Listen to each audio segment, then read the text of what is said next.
इन्हीं व्यक्तित्वों को लेकर कि हमें परीक्षा नहीं करना, हमें परीक्षा नहीं करना, हमें जो दिखता है उसके आगे नतमस्तक होना। जैन दर्शन की तो ये प्रॉपर्टी नहीं है।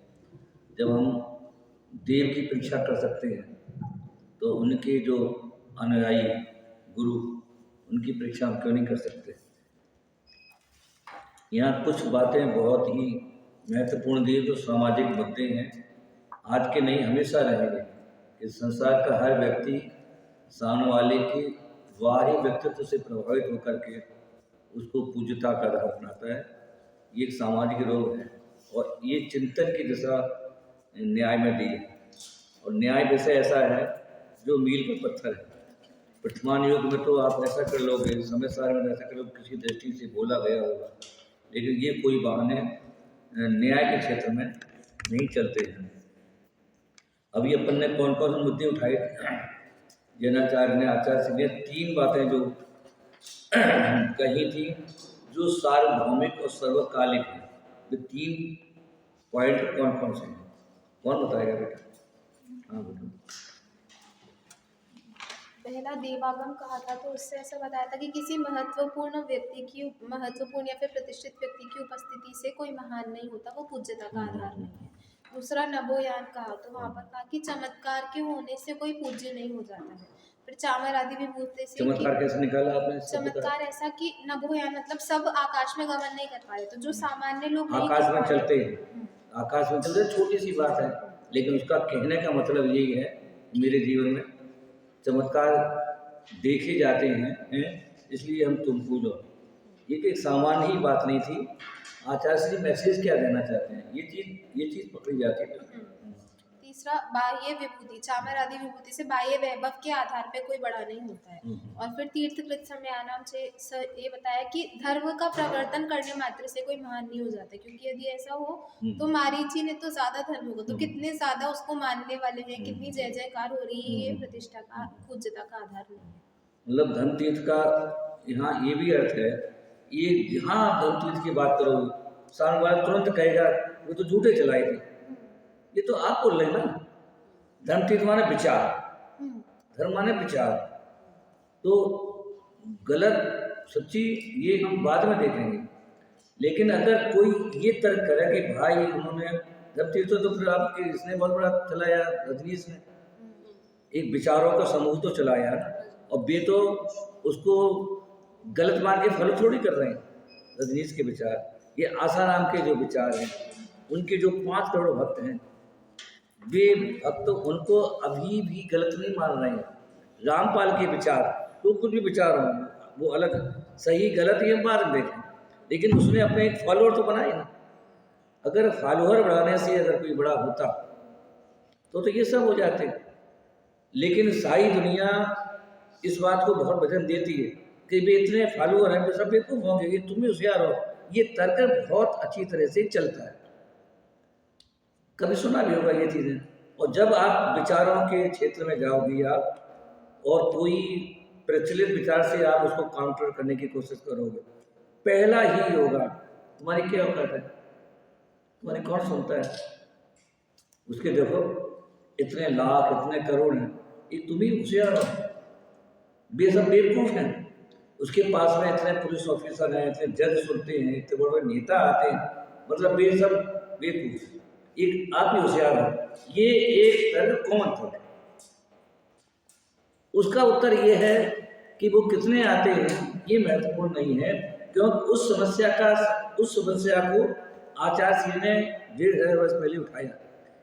मुझे ऐसा बार बार लगता है कि किसी समस्या को सबसे पहले जो उठा देता है। मुझे न्यूटन की बार बार इस बात में बहुमान आता है कि एक सामान्य बात थी जिसके कभी दिमाग भी नहीं आ सकता था कि यह भी प्रश्न किया जा सकता है, ना गिरता है क्या इसमें क्या पूछना, ये तो सिर्फ गिर ही रहा है, पूछना क्या। अति सामान्य बात थी, सारी दुनिया देखती। और न्यूटन के पहले भी कितना काल व्यतीत हो चुका होगा, कितने लोगों ने सेब की खेती की होगी, रोज सेब तोड़ते होंगे, पर किसी के दिमाग में ये बात क्यों नहीं आई ऐसा भी प्रश्न कर सकते। इसलिए प्रश्न करना सरल नहीं, कितना सरल बात है। लेकिन उसने उस पर प्रश्न लगाया और बाद में उसका छोटा सा प्रश्न कितनी बड़ी एक विद्या को व्यक्त किया है। सभी लोग पूछते हैं, पर सोनभद्र ने ये प्रश्न उठाया और 3 बातें लिखी कि लोग किन किन कारणों से किसी से भी प्रभावित होते हैं। और ये उस समय ये हम बार बार इसलिए रिपीट कर रहे हैं कि आपके जीवन से जुड़ा हुआ है। आप किसी भी क्षेत्र में जाना, घर में किसी का चिकित्सा के लिए किसी चिकित्सालय में जाना, सारी दुनिया क्या देखती है, एक्सीडेंट हो जाए यहाँ कोई जो हॉस्पिटल अच्छा होगा वहाँ लोग जाएंगे, कोई बहुत अच्छा कॉलेज हो, जो भी होगा। हम सब लोग इस रोग से ग्रसित है या नहीं, अब अपने अपने भी देख लेना। मॉल में जाती हो, जो मेगा मार्ट वगैरह होते हैं, उनमें लोग किस कारण से जाते हैं? बिल्डिंग बढ़िया है, वहाँ लूटने वाला सिस्टम नहीं होता होगा। एक पेड़ के नीचे अगर कोई कपड़ा बेच रहा है, उसके पास अच्छी क्वालिटी का कपड़ा नहीं हो सकता है, फिर भी आप क्यों नहीं रुकते? एक छोटा सा दुकान पर बैठने वाला डॉक्टर बेस्ट डॉक्टर नहीं हो सकता है। अच्छी डॉक्टर होने के लिए क्या चाहिए? बिल्डिंग चाहिए क्या? ऑपरेशन के लिए तो चाहिए, वेल फिनिश चाहिए, वो तो हम मानते हैं, लेकिन सामान्य चिकित्सा के लिए डॉक्टर की नॉलेज चाहिए। और नॉलेज वो छोटी सी दुकान में करने वाला ये नॉलेज ले सकता है, नहीं ले सकता है। लेकिन हम और आप उस पर इलाज कराना, जो बहुत वेल एजुकेटेड, बहुत अति शिक्षित मानते हैं, हमारे पास करोड़ों रुपए की संपत्ति, ऐसा मानस वाला, वैरायटी वाला, उस जगह को निगलेक्ट क्यों करता है? और ये आप देखो, एक छोटी सी कमी ही, वो ही इलाज छोटी जगह पर जाए या जो अच्छा होगा 100-200 रुपये ले लेगा। और ठीक उसी तरह का इलाज अगर बड़ी है जाओ 20,000, ये जो ठगने का जो सिस्टम होता है, उसकी अगर हम एनालिसिस करें, उसका हम विश्लेषण करें कि वो क्यों ठगा गया, सोचा क्यों ठगा गया। वो डॉक्टर छोटी जगह का 200 रुपये कर सकता था, वो कोरोना काल में मुझसे 200-400 रुपये का इलाज था। हमारी फैमिली में 3 डॉक्टर हैं, हमारी मिसेज गायनिक है, हम लोगों ने 1200-1300 रुपये में कोरोना सही किया। इतनी बड़ा हॉस्पिटल नहीं है, लेकिन उसी तरह का कोरोना वो जो अच्छी जगह पर जाता है 20,000, 25,000, और वही अगर गुड़गांव चला जाता है, वही मरीज उसी तरह का 50,000 में मरता है। मुझे उस समय किसी को घटनाएं देखते हुए उस पर विचार आता है।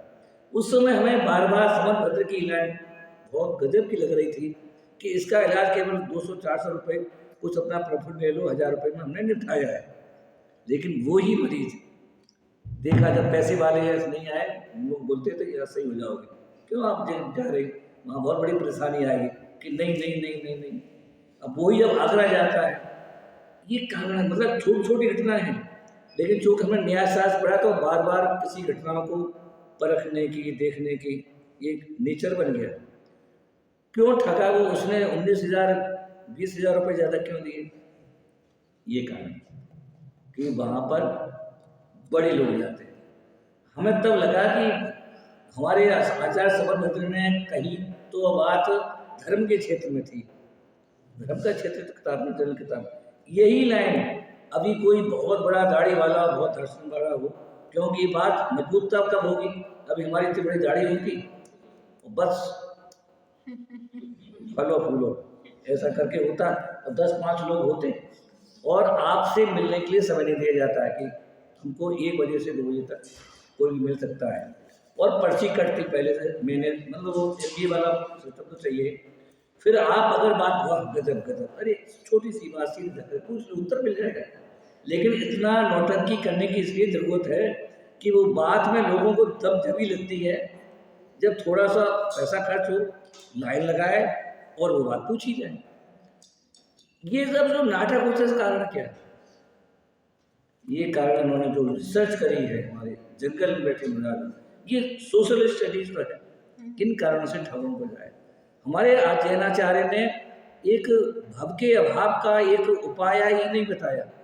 वो हमारे अध्ययनाचार्य कितनी अच्छी सोशल इंजीनियरिंग को भी जानते, देखो ये हम इसलिए कर रहे हैं, इसमें हो सकता है आप लोग पीएचडी करो, पीएचडी करने पर किन किन बातों से तथ्य निकाले जाते हैं उसकी तरफ इशारा कर रहे हैं कि हो सकता है आपको एक रिसर्च करने के लिए कहाँ कहाँ बिंदु खोजे जा सकते हैं, ताकि आपका उस क्षेत्र में भी थोड़ा सा आइडियाज लगे और पीएचडी वगैरह कर सकते। ऐसे करके जैनाचार्यों की सोशल इंजीनियरिंग कितनी गजब की थी कि ये जो बात उठाई इन्होंने, वो 3 तथ्य हमारे सामाजिक परिवेश में भी किसी को ठगने या चीज़ की मार्केटिंग करने के लिए किस तरह से उठते हैं, ये चीज़ें बहुत एसपी भाई जो सामान्य बात कर रहे हैं। 500 रुपये का टिकट हमको बता, हम किसी की आलोचना नहीं कर रहे हैं, लेकिन हम 10 साल साथ पढ़ रहे हैं तो चीज़ों को देखते हैं। अब हम बोलते हैं 500 रुपये का टिकट, बढ़िया हॉल में अगर खड़े हो गए, बढ़िया माइक लग गया, खड़े होकर के बात की, एक गिलास रख दिया, 2 मिनट बोल दिए, और वो जो मैसेज भेजने का जो वो तो देखा होगा ना आप लोगों ने ऑब्जर्व नहीं किया होगा। हम उस स्थिति का एक विश्लेषण कर रहे हैं, क्या कारण है, और हम आप सहज रूप से जो बात कर रहे हैं, दूसरी तरफ देखना, हमें ऐसा लगता है कि जो अपन बैठ करके कर रहे हैं तो आपको कुछ अपनापन शायद लग रहा होगा, भाई साहब सही बोल रहे हैं, एक कहीं अंदर से आप जुड़ रहे होंगे निश्चित रूप से। लेकिन उस प्रकरण में देखा और बाहर समोसा खाया पिया और मुंह को तो चले गए। एक जो जुड़ान होता है, एक गुरु शिष्य के रूप में जो बात आत्मसात होती है, वो उन प्रकरणों में नहीं होती। हमारे जैनाचार्य जंगल में बैठे, जिसको पूछना हो आ जाओ भाई, किसी से जिज्ञासा समाधान के लिए माइक नहीं लगाना, आपको कोई प्रॉब्लम नहीं आता, किसी के पास गए, चरण छुए, भगवान हमें ये उपाय बताइए, उन्होंने सहज बता दिया, तो वो जो जुड़ान होगा अपने गुरु के प्रति, वो जुड़ान उस पद्धति से हो ही नहीं सकता। इसलिए ये जो चीज़ें कही वो निश्चित रूप से आपको कहीं ऐसा नोट निश्चित रूप से चाहे दिल में नोट करना चाहिए, चाहे वो किताब में नोट करना चाहिए।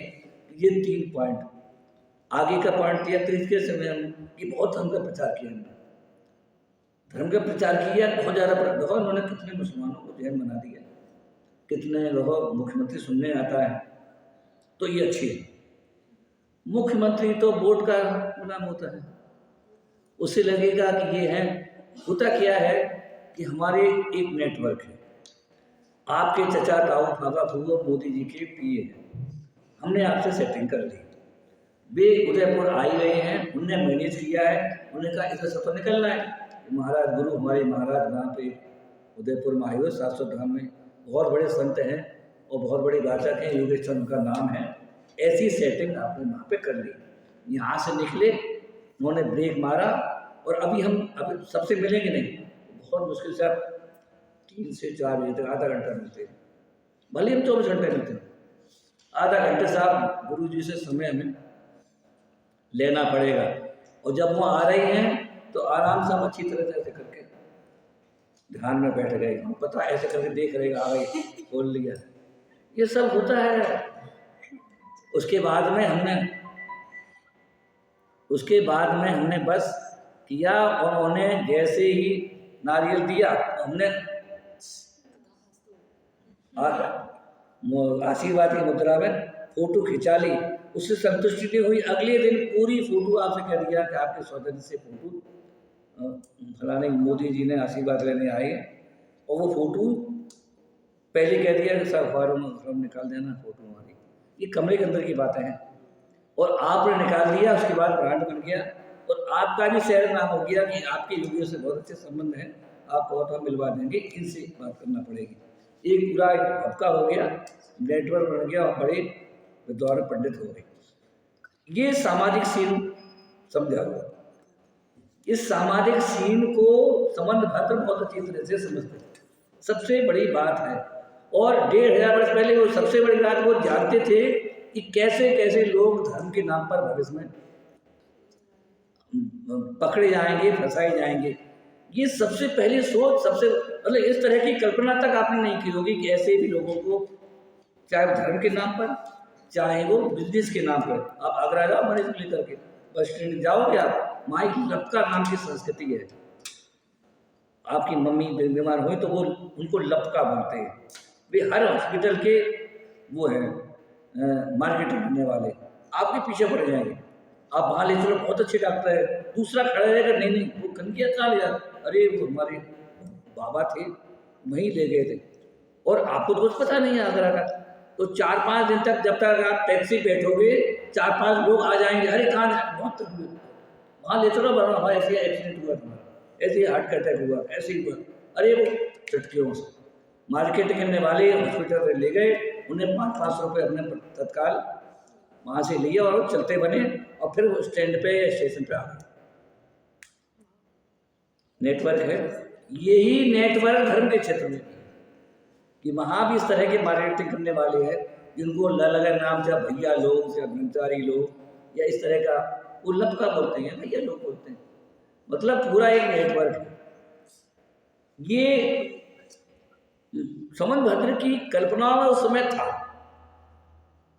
सबसे महत्वपूर्ण बात यह, जो भगवान आता है, जिन्होंने ये तथ्य लिखे उनसे हमारा क्या रिश्ता था? सोनभद्र से हमारा कौन रिश्तेदारी थी? हमारा आहार भी उन्होंने नहीं लिया, किसी को कोई संबंध नहीं, लेकिन वो कितनी अंदर में करुणा होगी कि भविष्य में धर्म के नाम पर लोग कैसे कैसे लूटे जाएंगे, लोग कैसे करके अपना एक समय निकालेंगे। पैसा निकालना भी महत्वपूर्ण होता है, पर धर्म के नाम पर लगता है कि भाई कुछ उनको समझना चाहिए, फिलोसफी समझना चाहिए। कैसे आपने 1 घंटा समय निकाला है, ये तो वही व्यक्ति जानता है, ठगुआ तो कोई नहीं है, सबके अपने अपने एक व्यस्तता है। 1 घंटा निकाले तो लगता है कि नहीं अच्छा लग रहा है, उनको 1.25 घंटा निकालना, ऐसे करके टाइम बढ़ता है। अब 1 घंटा निकाला और इन लपकों ने कैसे उसके समय को लपक लिया, और ये कहाँ जाएंगे, ये तो जाएंगे, लेकिन हमने भी उसको सही मान करके कैसे फंस गए हैं, ये बहुत महत्वपूर्ण है। सोनभद्र ने पॉइंट उठाया, इसलिए हमें लगता है कि बार बार इनसे श्रेष्ठ हमारी समस्याओं को समझाने वाली, इनसे श्रेष्ठ दुनिया में, और इस तरह की बात हमें इसलिए अच्छी लगती है ना, खूब हमने कुरान शरीफ भी पढ़ी है, हमने रामायण महाभारत पढ़ी। इन पॉइंटों को ये तो कहा कि तू मेरे पास आ जाए, आशीर्वाद दे देंगे, सब निपटा लेंगे, लेकिन ये कैसे कैसे लूटे जाते हैं, इन चीज़ों को भी आज हम जब जयपुर पढ़ते थे तो छोटे थे, 18-19 वर्ष के पढ़ने गए थे, तो हमारी माता जी आज भी हमें याद है, माता जी बोलती थी कि बेटा जब स्टेशन पर कोर्ट पे जाना तो 20 रुपये अलग से निकाल लेना, तुम सबके सामने निकालोगे तो लूटने वाले सब समझ जाएंगे कि पैसे यहाँ पर रखे। छोटी छोटी बातें थी, तो सबको अपनी माँ के प्रति बहमान होगा। तब उनसे हम, तुम तो ऐसे, तुम्हें बहन है, तुम तो बूढ़ी हो गई, तुम्हारा दिमाग सकेगा, कौन देख लेगा, कुछ नहीं लगता था। लेकिन वो कहते थे बेटा, पिताजी कहते थे बेटा अलग से निकाल लेना, 50 पैसे अलग से निकाल लेना, 20 रुपये 50 पैसे टिकट है, तो इतने ही निकाल कर खिड़की पे रखना, सबके सामने निकालोगे तो कुर्ते में से कोई जेब काट लेगा। ऐसा खूब प्रवचन करती थी और समझ में नहीं आता। जब एक बार वहाँ गए और ऐसा निकाले तो दूसरा बात है, अनुभव तो जीवन में होता नहीं, और सारी जेब कट गई, 1 पैसा नहीं। तब हमें माता पिता के प्रति बहुमान आया, तो ये जो चिंता है मेरा बेटा दुखी ना हो, किसी तरह का ना हो, आराम से पढ़े लिखे, ये चिंता तो मम्मी पापा को होती है और तो किसी की नहीं होती। लेकिन वो छोटी छोटी बातों को भी, बेटा कहीं खाना नहीं, टिफिन में अपना खाना खोल लेना, कोई मांगे तो देना नहीं खाना, तो क्यों, हो सकता तुमने खाना दिया और नौटंकी उसने कर ली, हमें जहर दे दिया, तो फालतू में फंस जाओगे। ये छोटी छोटी बातें हैं, तुम लोगों मम्मी पापा तुमसे कहते होंगे, नहीं कहते हो हमें नहीं पता है, लेकिन कौन कहेगा जिसको अपने बेटे के प्रति बहुत चिंता का अभाव होगा, वही कहेगा, दूसरा नहीं कहेगा। ये हमारे कौन लगते थे? माता पिता को ये तर्क आ जाएगा तुरंत है, और जब गलती होती है तब समझ में आती है यार माता पिता हमारी नहीं है। लेकिन जब कभी ऐसी गलती होती है तब लगता है कि देखो माता जी कितना चिंता, और उस समय तो माता जी में झुंझलाहट कि क्या जब टैक्सी आ जाएगी तो दिमाग खाए रहेंगी। अंत तक कहते नहीं बेटा संभाल लेना, पैसे निकाल लिए, 50 पैसे है कि नहीं, यद्यपि 50 पैसे खुले उन्हें पहले से दे रखे हैं, लेकिन इसके बावजूद भी बेटा समझ के जाना, संभाल के जाना, संभल जाना। मुझे ऐसा लगता है कि क्या है, एक बार कह दिया ना आपने हमसे कि संभल के जाना, घर से बाहर निकले तो संभल के जाना, टैक्सी में बैठिए तो संभल के जाना, और फिर उस समय फ़ोन तो चलता नहीं था, पत्र बेटा संभाल के पहुंच गए हो, तो लगता है कि मम्मी पापा दुनिया कैसे होते हैं, जिनका दिमाग खिसक गया होता है। आज भी सब बात है, 25-30 साल हो गए मम्मी पापा हुए शांत रहे, लेकिन आज भी बातें लगती है कि देखो, अब जब वो बातें देखते हैं और ये बातें देखते हैं आचार्य, तो लगता है कि इनसे तो हमारा कोई भी नहीं। उन्हें तो ये लगता है कि जब हमारा बेटा हमारे कुल को बढ़ाएगा, ये उनका व्यक्तिगत प्रयोजन होता है, लेकिन इनको क्या मतलब। कल्पना करो तो आपको हमारे आचार्यों की एक एक बाणी सुनोगे तो आपको साहस हो जाएगा। बस यही तो है। प्रश्न है मुझे, जैसे अरहंत भगवान को हम पहले नमस्कार करते थे डम्बोकार क्योंकि उन्होंने 4 घाती कर्मों का नमस्कार किया, और ऐसा भी बोलते कि उनकी वाणी से मतलब वो तीर्थ प्रवर्तक रहे हैं, इसलिए हम उनको पूछते हैं। फिर तो उनका भी नहीं होना चाहिए, क्योंकि मतलब हम वाणी से उनको पूछ रहे हैं, तो वो भी नहीं होना चाहिए। मतलब क्या कहना चाह रही हो? मतलब ऐसा कि अनंत परमेष्टि है कि वाणी के कारण हम उनको पूछ रहे हैं कि वो तीर्थ के प्रवर्तक रहे हैं, तो फिर ये भी संभव नहीं बनेगा, क्योंकि तीसरी कारिका में तीर्थ कृत्सम या नमच कि वाणी वगैरह तो अन्य की भी देखी जाती है, और हम डम्बोकार मंत्र में पहले इन्हीं को नमस्कार करते हैं। इनका बहुत सीधा सच्चा तर्क है कि अभी आपने ये बोला है कि तीर्थंकर होने से वो पूज्य नहीं है, लेकिन उनकी वाणी जो है वो तो धर्मतीर्थ का प्रवर्तन का उद्घोष करने वाली है, फिर आप उनको क्यों पूज रहे हैं? जब न्यायालय में न्यायालय व्यक्ति खड़ा होता है तो ये नहीं देखा जाता है कि वो मेरा बेटा है, मेरा भतीजा है, या किसी जाटव का बच्चा है। वहाँ तो बिल्कुल निष्पक्ष न्याय होता है। जब ये न्यायालय करने जा रहे हैं तो ये तीर्थंकर मेरे ही हैं, सच्चे हैं झूठे हैं, अभी आपको कैसे पता पड़ा? ये तो हम आगे आएगा अभी विषय। अभी तो केवल पूज्यता का आधार देखेंगे, फिर ये देखेंगे कि तीर्थंकर पूज्य है कि नहीं, ये आगे आएगा। फिर उसके अभी से अगर आप किसी को अभी से पूज्य मान के करोगे तो कैसे निर्णय करोगे आप? ये सभी ये न्यायालय की एक मुख्य समस्या होती है कि पहले किसी भी तरह का आग्रह मान करके आपका विश्लेषण नहीं करेंगे। हम देख लेंगे कि पूज्यता के आधार क्या होते हैं, फिर हम देखेंगे तुम में है कि नहीं, कि हैं अब हम तुम्हें, और पहले से ही आग्रह मान के चलेंगे तो आप किसी वस्तु का निष्पक्ष निर्णय नहीं कर सकते, ठीक है? और किसी को, और वो आपकी बात अभी आगे आएगी। अब तो सामान्य पूज्यता, ठीक, उसके बाद चर्चा करेंगे। देखो आगे 4-5 सूत्र आएगा। ये तो कल पढ़ लिया ना, दूसरा बड़े और हानि निश्चय शास्त्री सायना। अभी तीर्थंकर को कुछ नहीं मान रहे, अब तो एक स्टैंडर्ड कायम कर रहे हैं दोषों की और आवरणों की। हानि निश्चेष माने संपूर्ण रूप से, अभी यहाँ तक ये नहीं बोले तीर्थंकर तुम पूज्य हो, अब तो केवल एक स्टैंडर्ड मेंटेन कर रहे हैं। ये दोष माने क्या मानेंगे अपन? राग द्वेष का सद्भाव, और आवरण माने ज्ञान अज्ञान। इनकी संपूर्ण रूप से जब हानि होती है वो ही पूज्यता का आधार होता है। अभी भी नहीं बोले कि तुम पूज्य हो कि नहीं, आगे के दिन सूक्ष्मांतरिक। अब यहाँ पर ये कार्य क्यों लिखा है? जैसे इन्होंने बोला कि आवरणों की हानि, तो सामने वाला तुम बोलते जाओगे और सामने वाला हव हव स्वीकार करता जाएगा, ऐसा संभव नहीं होता है, क्योंकि ये सामान्य जैनियों के बीच में नहीं खड़े, ये तो आम आदमी के बीच में खड़े। तो जैसे ही आपने बोला कि आवरणों की हानि, आवरण कैसे हो सकते हैं? आवरण तो होते ही नहीं है। ये समस्या को देख करके आचार्य श्री ने अगला सूत्र लिखा, सूक्ष्म आंतरिक दूरार्थ प्रत्यक्षा था अनियमितता अज्ञाति इति सर्वज्ञ संस्कृति। सर्वज्ञ हो सकते हैं, कैसे हो सकते हैं? सूक्ष्म जगत में 3 तरह के पदार्थ होते हैं, एक नेचर से सूक्ष्म वस्तुगत सूक्ष्म, और एक अंतरिक्ष, और एक दूरार्थ, एक काल से दूर और एक क्षेत्र से दूर। ये किसी ना किसी के तो प्रत्यक्ष होंगे। सूक्ष्म है तो आपको नहीं दिखाई पड़ रहा है, पर कोई तो साधन होगा जिसको वो दिखाई पड़ रहा होगा। काल से दूर, आज से 200 वर्ष पहले या कल का जो प्रकरण हुआ है, मान लीजिए अभी जो सुबह भोजनालय में जो व्यक्ति का पानी से जो जल गया है, वो घटना हुई है कि नहीं हुई है? आप लोग तो यहाँ बैठे थे, पर वो घटना हुई है कि नहीं हुई, उसका कोई तो चश्मदीद गवाह होगा। लेकिन अभी काल से दूर हो चुका है ना, क्षेत्र से ही दूर था कि घटना तो हुई थी किचन में और आप सब लोग बैठे थे हॉल में। घटना हो तो हुई थी तब, और बात हो रही है अब, तो 6-7 घंटे का दूरी तो हो गई, क्षेत्र की भी दूरी हो गई, पर किसी को तो प्रत्यक्ष था। तो जो किसी को प्रत्यक्ष था, तुम्हें प्रत्यक्ष क्यों नहीं था? कि उसमें काल व्यवधान था, क्षेत्र व्यवधान था और दूरियां मतलब वस्तुगत व्यवधान था।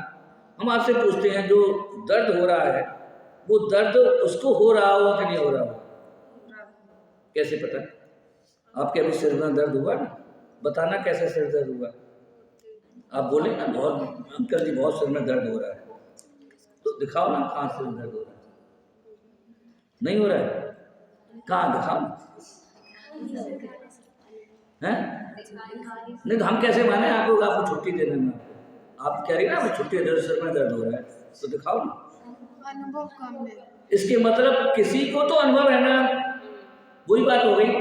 हमें अनुभव नहीं है, इन्हें अनुभव नहीं है, लेकिन जो भोग रहा है, जो उस वेदना को महसूस कर रहा है, उसके भी अनुभव गम नहीं है क्या? जब उसके अनुभव गम है और मेरे नहीं है, तो कोई तो कारण होगा ना। इनसे उन्हें सर्वज्ञ की सिद्धि करने की कोशिश की है, क्योंकि अभी व्यक्ति सर्वज्ञ नाम की चीज ही नहीं मान रहा है। दूसरा है, बहुत बड़ा एक तर्क दिया सर्वज्ञता की सिद्धि में कि सर्वज्ञ नाम की कोई चीज नहीं होती। प्रसिद्ध तर्क है, सुना होगा नहीं सुना होगा। सर्वज्ञ कोई कहे सर्वज्ञ नाम की चीज होती ही नहीं, तो ये बताओ इस क्षेत्र में सर्वज्ञ नहीं है कि कहीं सर्वज्ञ नहीं है, कि कहीं भी सर्वज्ञ नहीं है? हम आपकी ये भी बात मान लेते हैं। हो सकता हो आज से 500 वर्ष पहले सर्वज्ञ नाम की कोई एक वैरायटी हुई हो, कि नहीं 500 वर्ष पहले क्या, हमने लाखों वर्ष पहले, लाखों वर्ष नहीं करोड़ों वर्ष पहले तो हुआ, हमने सब देख लिया। काल आपने देख लिया, क्षेत्र आपने देख लिया, व्यक्ति आपने देख लिया। हमारे सर्वज्ञ की परिभाषा क्या है? जो 3 लोग और 3 काल एक साथ एक समय में जानता हो उसे सर्वज्ञ बोलते हैं। और तुमने 3 लोग और 3 काल देख करके ये बोला है कि सर्वज्ञ नहीं है, तो हम तो ये कहेंगे अष्टद्रव्य की व्यवस्था करो, और हम संबंध भद्र से कहेंगे इसके नाम पर भी एक साथ श्लोक लिख दो कार्य का, कि जो हम बोल करके आपकी स्तुति शुरू कर दें। माने अभी जो सर्वज्ञता नाम की चीज ही नहीं मान रहा था ना, सबसे बड़ी प्रॉब्लम थी। हमें यहाँ पर ये भटकाव आ जाता है कि हम जैन हैं, तो तुरंत वो प्रश्न उठते हैं कि पूजें ना पूजें। लेकिन हम अगर ये माने कि हम जैन में कुछ नहीं, और हम तो जैनियों का खंडन करने के लिए यहाँ बैठे हुए, अब तुम्हारे पास समझाने की ताकत हो और हमसे हाँ करवाने की ताकत हो, जब तो हमें पढ़ाओ, और ताकत नहीं हो तो घर बैठो। उस स्थिति को देख करके आचार्य श्री ने ये चीज़ों की रचना की। तो सूक्ष्म दूरार्थ था, जैसे अन्वय का उदाहरण दिया, उधर धुआं है, उधर अग्नि है, बैठी थे यहाँ पे हम, कैसे कैसे जान लिया आपने अग्नि है? अपन सब लोग पढ़ रहे, कैसे जान लिया अग्नि? अंकल जी कहीं आग लग गई, कैसे रख लिया? तो धुआं है, तो है ना धुआं का अग्नि दिखाई कहाँ पड़ रही? अरे आप जानते नहीं हो, धुआं पैदा ही वहाँ होता है या अग्नि होती है? अग्नि हमें दिखाई नहीं पड़ रही, पर ये दिखाई पड़ रहा है कि धुआं बिना अग्नि के नहीं होता है। यह अभी सामान्य रूप से थी बेटी, लेकिन अब बहुत बेचैनी कर रही है। अंदर में बेचैनी जो व्यक्त कर रही है, वो सिद्ध कर रही है कि इसको कहीं ना कहीं कोई तकलीफ है। डॉक्टर के पास जाते, टेबल पर बैठते हैं, बहुत तकलीफ है, बहुत तकलीफ। डॉक्टर कहता है दिखाओ कहाँ तकलीफ है। आप समझते नहीं तो बताओ ना, समझने के लिए तैयार बैठे, बहुत तकलीफ है।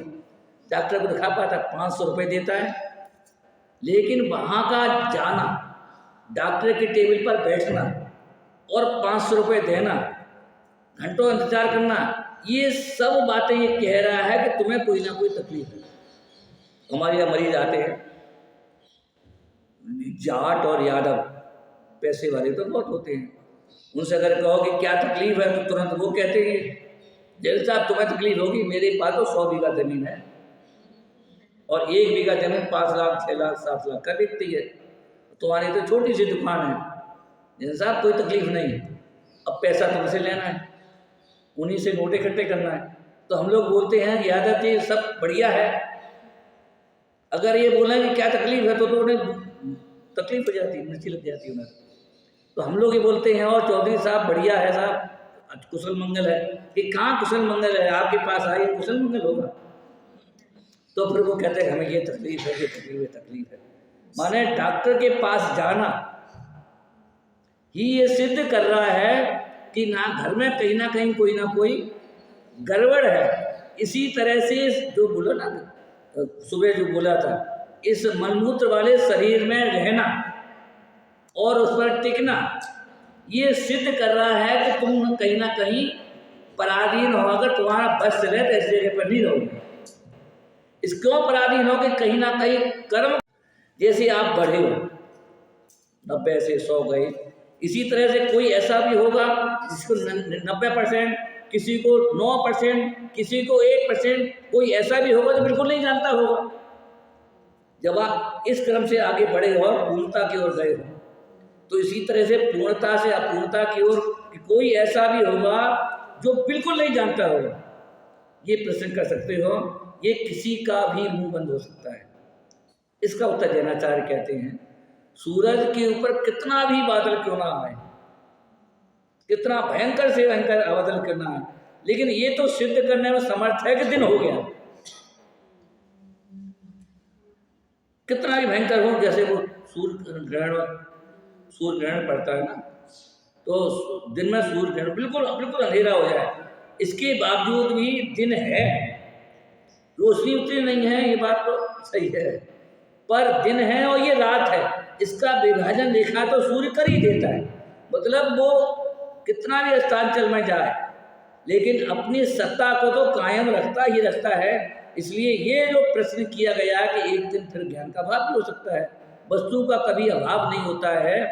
अभाव हो तो अभाव के कारण बताओ आप, प्रकटीकरण के तो कारण है क्योंकि आवरण है, पर इतना आवरण नहीं होता है किसी की सत्ता को ही नष्ट कर दे, ये वस्तु का स्वभाव। और इस बात को इसलिए बोल रहे हैं, ये हर कोई मानता है, सत्ता तो कहते ही उसे हैं जिसका सत्ता कभी नाश ना हो, उसका विकास तो होगा, पर समूल नष्ट किया जा सके, अगर समूल नष्ट हो जाए ऐसा यदि मान लें तो उसे हम सत्ता नहीं कहेंगे। ये दार्शनिक विवेचन है इसलिए का। अब आगे का सूत्र बहुत अच्छा है, सत्वमेवासी निर्दोष।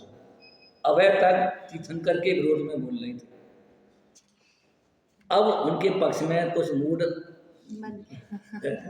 कुछ लग रहा है कि जज साहब कुछ बात हमारी बन सकती है कि सत्वमेवासी निर्दोष। हे जिनेंद्र भगवान, नहीं तुम की बात है, जिनेंद्र भगवान नहीं बोल रहे अभी, कि हे तुम ही योग्य हो सकते हो, तुम ही एक निरापद निरपराधी हो सकते हो। क्यों? क्योंकि आपने जो बात कही है, आपके वकील ने जो बात कही है, उस बात में दम लग रही है। पहला पॉइंट, बात में सच्चाई है, ये नहीं बोल रही। अभी निर्णय आप कैसे दे सकते हो? सच्चाई के आधार जो होते हैं, उन आधारों पर आपकी बात हमें सच लग रही है। क्यों लग रही है इस बात कि जब हम आपके दिए जो तथ्य हैं उनमें तर्क चलाते हैं, युक्तियां लगाते हैं, परीक्षा करते हैं, एवं चेत एवं स्यात् एवं ना चेत एवं ना स्यात् इति प्रवर्तमानो विचारः परीक्षा। ये तो परीक्षा सुना न्यायाधीश का बड़ा होगा, ऐसा होने पर ऐसा होगा, ऐसा अगर नहीं होगा तो ऐसा भी नहीं होगा। ऐसा जब विचार चलते हैं तो आपकी बात में हमें दम लगती है, इसलिए लगता है कि तुम हो सकते हो। सर्वज्ञता के लक्षण आप में हमें लग सकते हैं। युक्ति शास्त्र विरोधी बात देखो, दर्शन में न्याय में छोटी छोटी बात पे कितना बड़ी बात कह दी। जो लोग क्षेत्रपात ढूंढते कि हम कोई आलोचना नहीं कर रहे हैं, लेकिन न्याय के क्षेत्र में तो सब फंसा जाएगा, उनकी बात में कोई दम नहीं। क्यों? पूज्यता का संबंध किससे है? पूज्यता का संबंध ये नहीं है कि आपके छत चढ़ चल रही हो गए अपने यहाँ। ये तो हम भीख मांगने जाए, साफ हो गए, हम भीख नहीं मांग रहे हैं जैसे आप और वैसे हम आपसे क्यों डरें? अपन बोलते हैं हम आपसे क्यों भगवान दरवाजे भीख मांगते क्या? हो गए अपने घर के सेठ, नहीं कहते लोग, में से बोलते हैं हो गए अपने घर के तीर्थ चलाया होगा, तुम जैसे 300 तो कितने हमारे चेला चपाटे 300 में चला लेते, क्या मानेंगे?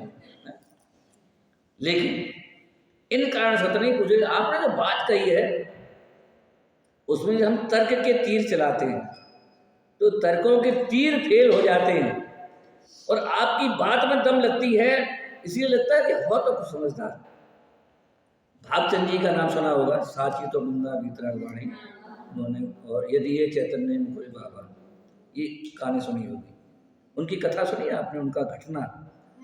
वे अपने शहर में बर्बाद हो गए, आर्थिक रूप से बात कर रहे हैं, पत्नी और बच्चे दोनों जयपुर में घी वालों का रास्ता है उसमें आए, सड़क बन रही थी, बहुत पुरानी बात नहीं, सड़क बन रही थी, तो वे पत्नी सिर पर रख करके वो सड़क बनने के लिए जो उपाय होते हैं मिट्टी डालना वगैरह, बच्चे वहीं बैठे हुए।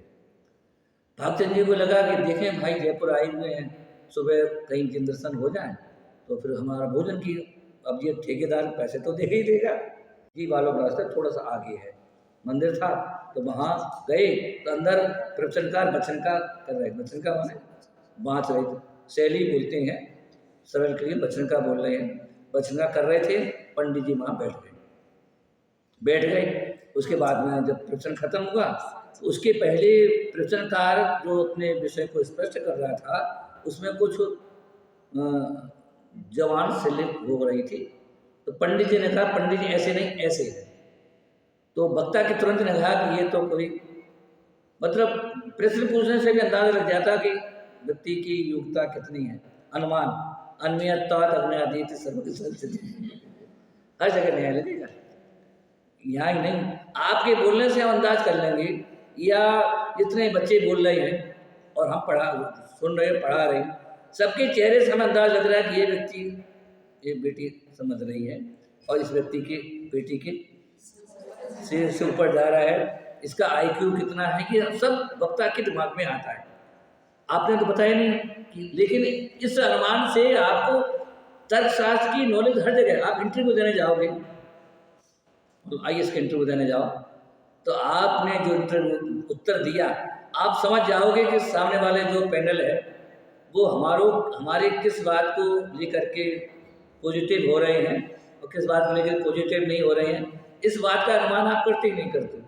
परीक्षा के बाद अभी जो बच्चे निकलेंगे देख लेना जाके, किसी के चेहरे प्रसन्न होंगे और किसी को बिना बुलाए सीधे भोजन में घुस जाएंगे, आप अनुमान कर लोगे कि इस बहन का पेपर कैसा हुआ है, किस हाव भाव से, तो यहाँ भी अनुमानित हो गया, यहाँ तो तर्कशास्त्र हो गया ना, कि सामने वाले कितनी नॉलेज है, ये भोजन के समय खिलखिला के जो हंस रही है बेटी और मुंह बंद करके हंस रही है, उसके उस व्यवहार से उसमें कितना आवरण खत्म हुआ था।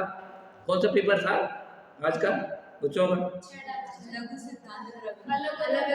किसको छह डाला वर्णी कर्म का तीव्र क्षोभम था, या किसको 6 डाला वर्णी कर्म का तीव्र उदय था, ये आप कभी जाके देख लेना, अगर क्लास खत्म ना हो तो देख लेना जाके।